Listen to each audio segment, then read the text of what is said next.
Martes, isang lindol ang yumanig sa Cebu. Pero bago pa maganap ang lindol, may ilang daw na naramdaman agad ito. Totoo nga bang may kakayahang mag-detect ng mga aso nung paparating na sakuna?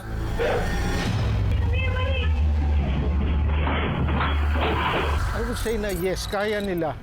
Kasi heightened yung mga senses ng mga dogs. Nadidetect nila yung preliminary pressure wave ng atmosphere. Nadidetect nila yun eh. Mahinang-mahina yun, subtle yun eh.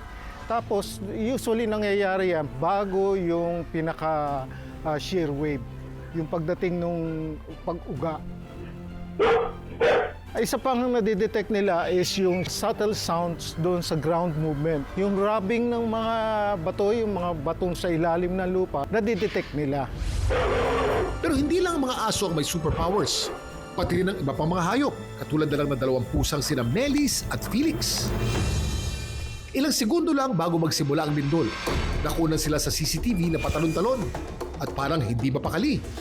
At that time, I was working po. Medyo nagulat nga po ako na kasi medyo aligaga yung mga pusa ko doon sa loob. Yung isa palakad-lakad, yung isa naman patalon-talon. I decided to check on them. Tapos yung pagbukas ko ng pinto, doon na nagsimula yung lindol. Sineseryoso daw ni Serge ang kilos ng kanyang mga alaga.